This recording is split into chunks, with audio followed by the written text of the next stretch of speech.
Hey friends and family, since we're all kind of stuck inside and looking for things to do, I thought I might share one of my most favorite recipes and something that we like to use a lot in our family. Whether we're in a country that doesn't have tortillas or whether we're quarantined and we're trying to make our rations last a little bit longer, or we just want something that tastes a lot better quality and has a better texture than something you might buy in the store, homemade tortillas are great. So I thought I'd show you a little step-by-step about how we make them here at home and hope that you get to make them and enjoy them for the rest of your life this way too. All right, here we go. First, I like to measure out about half and half whole wheat flour and white flour into a bowl. Next, I like to take 1 teaspoon of salt and add it to this mixture. Then I really like this brand. You can find it here in Oman. It's an American brand as far as I understand, and it doesn't have the metallic-y taste because it's aluminum free. Normally you can find it here in Oman, but not always. I put a little bit of that in. I love you too, little girl. And then I just mix it up with my hands like this. All right. Next, I put in 1/3 cup of just any type of oil. Olive oil has a little bit stronger of a taste, so I don't recommend that, or coconut oil. I mean, I guess if you really don't mind coconut oil flavor within your stuff, it could be just fine, but I prefer something that's kind of flavorless, like a grape seed or a sunflower. Then I do about 1 cup of water, but it really is subjective to kind of how humid it is in the air, and also kind of just how absorbent your flours might be. And then I take it and I kind of use my hands like this, the first mixing. And I start to see it kind of come together like this. It should feel a little bit ragged like this, and it needs to be a little bit wet. Oftentimes I might have a bit of dry flour still left on the bottom, and then I'll take just like a tiny bit of water, and let's see if there's a little bit more here. I would just add it right here and mix it together until it got to about this kind of sticky consistency. Now that it's kind of come together in a ball a bit, I take it over to the next step.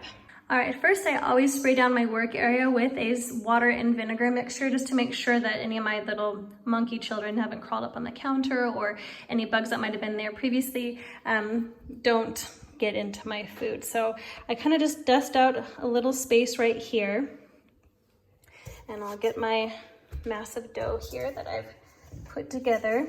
You can see behind here, I've had one that I've already done in advance, so I could kind of just keep going with this video and get it done before the kids lose their focus. But now I'm going to take this, and I'm gonna wanna get a little bit of gluten in here. I don't want it to be super tough, but I don't want it to be tough at all, really. It's kind of like a Play-Doh consistency right here. You can see it's really flexible.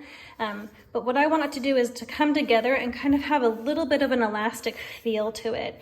So I kind of just massage it and put it together. It doesn't need to take much time, but just enough where I feel like, yeah, it's got a little bit of a give to it. It feels a little bit rubber bandy.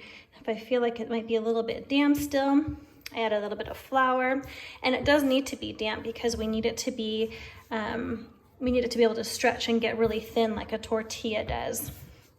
All right, I'm coming to where I feel like it's got a little bit of a stretch to it now. As you can see, it's a little bit smoother. You can see it's got a little bit of a stretch. And then it needs to sit for 15 minutes. It's important to get that gluten so that it'll bubble up and get some air in these pockets, and so it'll be kind of a nice texture. But it's also important that if you don't let it rest, those bubbles won't come out, no matter how much you cook it or don't cook it. So this is my mixture here that is set, and we'll get ready to roll out. Next, we've got our dough set here after about 15 minutes that we've talked about previously. And I don't really get too scientific about it. Obviously, I'm not too concerned about things being like super, super precise. I care more about like texture and flavor here. So I'm not gonna look like a store-bought tortilla because it's not a store-bought tortilla. But all I do is I cut it in half. We're going rustic look here. And I cut it in half again, and I try to get about 4 pieces from this point here. And then by the time I'm done, I should have, 16 tortillas that I'm able to make from this dough right here. All right. Okay, So now I've got all of my tortillas out, and I like to kind of flatten it out a little bit and just give it a little bit of stretch. I also just like to make sure I've got a little bit of gluten there so that I know it's going to bubble up and it's going to give me a couple bubbles, hopefully. Then I flatten it out, and remember, we are working with a really sticky dough, so the flour here is your friend. And I get out my rolling pin, and it's important that you press here instead of your fingertips, simply because it gives you more push down on the pin here. So I'm pushing, and I like to flip it just to make sure I'm getting the flour all over. And I roll, and I'm kind of turning it a 90-degree turn each time. And I'm moving it around.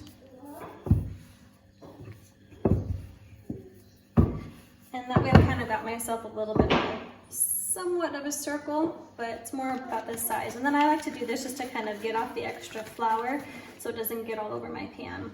Then I like to hold it here with splayed fingers like this, so it's kind of spread out. Next, I got my cast iron skillet out, and you want it to be pretty dang hot here because that helps to not dry out the tortillas so that you can cook it for less time. And I just do a little flip motion like this to get it in here.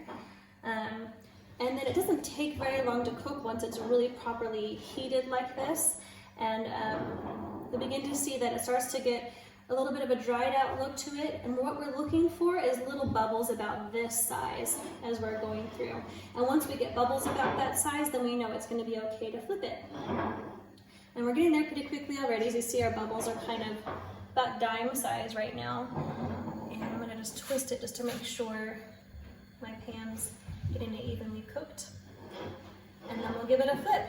Now I like to just kind of try to be like those awesome Mexican American ladies I see in Los Angeles that flip their tortillas, because that's my heritage and I think that's so cool. And so I try to use my hands and just flip it like this. But if you like, you can also use a spatula, because that's just plain safe. There's a little bit of leftover turmeric in my pan from last time I was cooking Indian food in this exact same pan, but you won't taste it. Cast iron is just great for an even heating and an even non-stick, and that's the basics to it. So we've got little brown dots here, and we've made tortillas.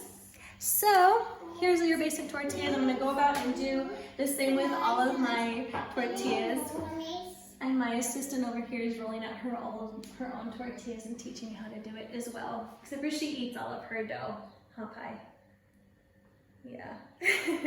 All right, I hope this little tutorial is helpful for you and gives you something to do one of these afternoons that you're looking for a pretty great lunch that doesn't take too much time. Enjoy, family and friends. Bye.